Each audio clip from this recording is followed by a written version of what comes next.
আজকে চলে এসেছি নতুন একটা রেসিপি নিয়ে তোমাদের সামনে। মাত্র 5 টাকার 2 প্যাকেট বিস্কুটে আর একটা ডিম দিয়ে চটজলদি 5 মিনিটের মধ্যে বাচ্চাদের জন্য একটা টিফিন বানিয়ে ফেলবে।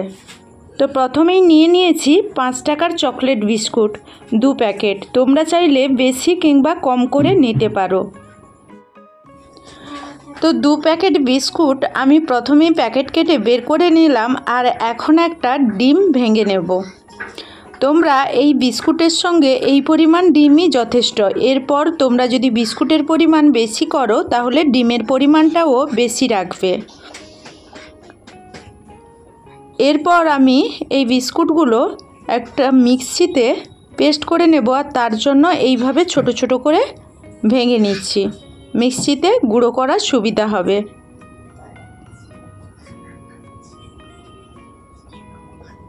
তো এখন আমি এর সঙ্গে একটা ডিম যে ফাটিয়ে রেখেছিলাম সেটাও আমি দিয়ে দিলাম।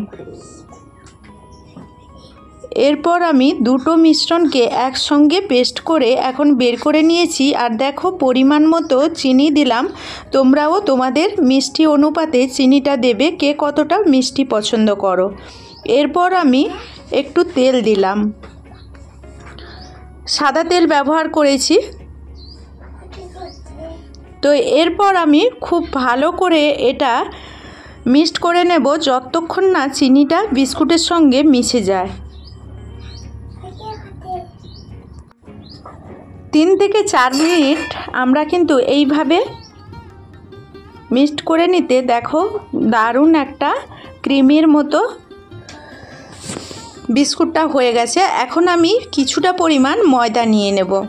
কিছুটা পরিমাণ এই মিশ্রণের সঙ্গে তোমার ময়দাটা যতটা মিক্সড হবে, তো তোমরা খেয়াল রাখবে ময়দার পরিমাণটা বেশি দেবে না, তাহলে কিন্তু খেতে ভালো লাগবে না। আর মিক্সিটা ধুয়ে আমি কিন্তু এখানে জলটা দিয়ে দিলাম, কারণ পুরো বিস্কুটটা এখানে বেরিয়ে এলো। কিছুটা জলের প্রয়োজন ছিল এই কারণে। আর খুব সুন্দর একটা বাটার আমি তৈরি করব।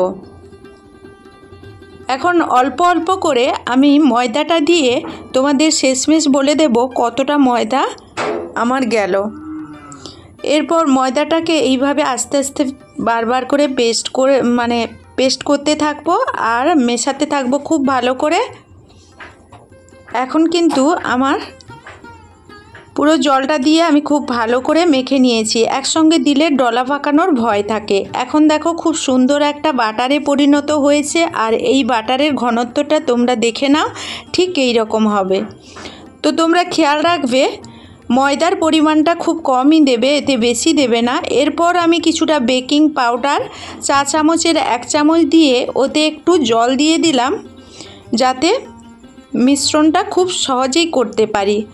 এরপর ওই বেকিং পাউডারটা ঠিক এর বাটারের সঙ্গে খুব ভালো করে মিক্সড করে নেবে। এরপর এর ঘনত্বটা তোমরা দেখতে পাচ্ছ। যেহেতু আমার বাটারটা খুব অল্প, সেই কারণে আমি একটা বাটিতে নিয়ে নিচ্ছি আমার সুবিধার্থের জন্য। তোমরা চাইলে এটা চামচ দিয়ে ব্যবহার করতে পারো। অন্য সাইডে আমি একটা তাওয়া বসিয়ে দিয়েছিলাম, আর সেখানে তেল দিয়ে দিলাম। তেলটা গরম হতে শুরু করেছে। এরপর আমি ওই মিশ্রণটাকে দিতে থাকবো। তো তোমরা খুব খেয়াল করবে কিভাবে দিচ্ছি, এইভাবে জাস্ট তোমরাও দেবে। তো দেখো ঘনত্বটা নিশ্চয়ই বুঝতে পারছো। এখন আমি ঠিক এতটাই রাখবো। আর এইভাবে খুব সুন্দরভাবে যখন ফেটানো হয়ে যাবে, এই বুটবুট যখনই গরম হয়ে উঠবে এই বুটবুট আকারটা চলে আসবে। যত সুন্দর করে ফেটাবে এই কেকটা তত বেশি ফুলবে আর নরম স্পঞ্জি হবে। তো এখন দেখো আমি আর একটা পিঠ লউটে দেব। এইভাবে তোমরা সুন্দর সুন্দর করে বাড়িতে চটজলদি কেক তৈরি করে ফেলতে পারো বাচ্চাদের টিফিনের জন্য। মাত্র 5 মিনিটে এই রেসিপিটা বানানো যায়। তোমরা প্লিজ বাড়িতে এইভাবে একবার ট্রাই করবে। ভালো হলে আমার কমেন্টের মাধ্যমে আমাকে উৎসাহ দিয়ে নতুন রেসিপির জন্য কমেন্ট করে জানাবে।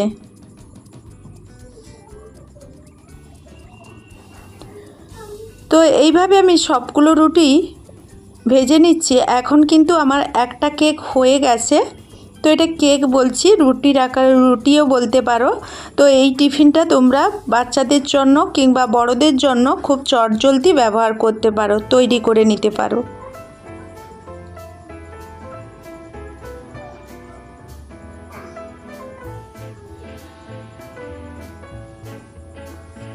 তো এইভাবে আবারও একটা রুটি আমি ভেজে নিলাম।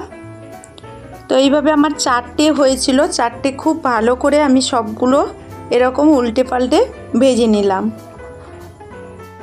এখন আমার সবগুলো কেক হয়ে গেছে। আর কেকগুলো কতটা জালিদার আর কতটা নরম সেটা তোমরা নিজেরাই তৈরি করলে বুঝতে পারবে।